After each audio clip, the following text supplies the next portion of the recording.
விருச்சிக ராசி அன்பர்களுக்கும் நேயர்களுக்கும் ஆனந்த வணக்கங்கள். இப்போ விருச்சிக ராசிக்கு பார்த்தீங்கன்னா ராசி அதிபதி செவ்வாய் 6க்குரியவர் 3இல் உள்ளார்.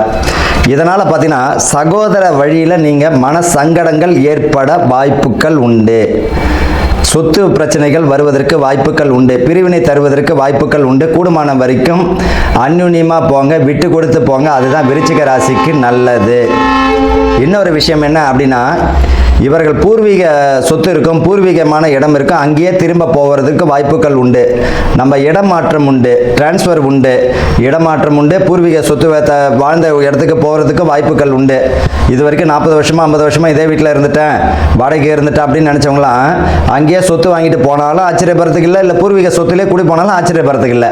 அதே போல் இவர்களுடைய பிள்ளைகள் வழியில் நல்ல ஒரு பதவி, பணி உயர்வு, சம்பள உயர்வு, உத்தியோகம் கிடைக்கல, என் பிள்ளைக்கு வேலை கிடைக்கலன்னு நினச்சவங்களுக்குலாம் இப்போ வந்து டானிக் மாதிரி வேலை கிடைச்சிருங்க.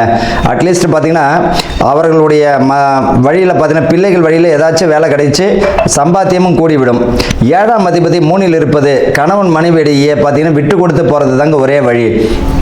என்ன காரணம் அப்படின்னா, இந்த விருச்சிக ராசிக்காரர்களுடைய பிள்ளைகள் பார்த்தீங்கன்னா அவங்கள மனைவியும் வேலை செய்வாங்க, இவரும் வேலை செய்வார். இதனால் வந்து பார்த்தீங்கன்னா வேலை பல காரணமாக அதனுடைய தாக்கத்தை இங்கே காட்டுவாங்க.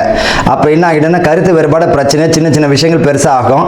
அதனால் எந்த அளவுக்கு நீங்கள் விட்டு கொடுத்து போக முடியுமோ அந்த அளவுக்கு விட்டு கொடுத்து போகிறது நல்லது.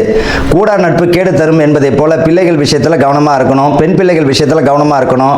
ஒரு கண்ணு வச்சுக்கிறது நல்லது. புரியுதுங்களா? நம்பிக்கைன்றது அடுத்தது. நம்பிக்கை இருந்தாலும் நம்ம வந்து கொஞ்சம் ஒரு கவனத்தை பிள்ளைகள் வழியில் செலுத்துறது நல்லது. கூட நட்பு கேடு தரும். நண்பர்கள் சகவாசம் இந்த விருச்சிக ராசியை பொறுத்த வரைக்கும் ஆகாதுங்க.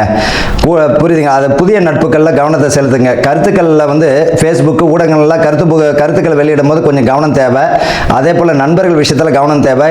முன்பின் தெரியாத, அறிமுகம் இல்லாத நண்பர்களில் மிக மிக கவனம் தேவை. பணம் விஷயத்தில் வந்து கவனமாக இருக்கிறது நல்லது. அதே போல் பார்த்தீங்கன்னா இதை செய்கிறேன், அதை செய்கிறேன், இந்த சீட்டு கட்டுறேன், அந்த சீட்டு கட்டுறேன். எனக்கு அவர் நண்பர் ஒருத்தர் ஒன்றும் கிடையாது, ஒரு வருஷத்தில் வந்து கொடுத்துன வந்திருப்பார், அவங்க சீட்டு போடுவாங்க, இவங்கெல்லாம் ஏமாந்துருவாங்க, அவர் ஒரு நைட்டு தூக்கின்னு ஓடுருவார். அந்த மாதிரியான ஏமாறத்துக்கெல்லாம் வாய்ப்புகள் உண்டு. கூடுமான வரைக்கும் அவர்களை பற்றியான முழு விவரங்களை தெரிந்து கொண்டு பண விஷயத்தில் இறங்கினா தப்பிச்சுக்கலாமே ஒழிய ஒன்றும் பயப்பட வேண்டாம். தப்பிக்கிறது நல்லது இல்லையா? பண விஷயத்தில் அதே போல் யாருக்காவது ஜாமீன் கையெழுத்து போடும்போது நீங்கள் பார்த்துங்க, கவர்மெண்ட் ஸ்டாஃப் தான் கையெழுத்து போடணும்னு இவர் ஜாமீன் போட்டுருவார், அவர் கட்ட மாட்டார், கடைசியில் இவர் சம்பளத்தில் இருந்து பிரச்சனை வரும், நோட்டீஸ் வரும். வீடு வந்து பார்த்தீங்கன்னா என்கிட்ட இந்த விருச்சிக ராசிக்காரங்க அதிக அளவில் வர்றதுங்கன்னு பாக்கியங்களில் பிரச்சனை வருதுன்னு வராங்க. அதில் கவனமாக இருக்கணும். இவங்களுக்கு என்ன பரிகாரம் அப்படின்னா, குலதெய்வத்தை வழிபட்டாலே போதும். வாழ்த்துக்கள். வாழ்க வளம்.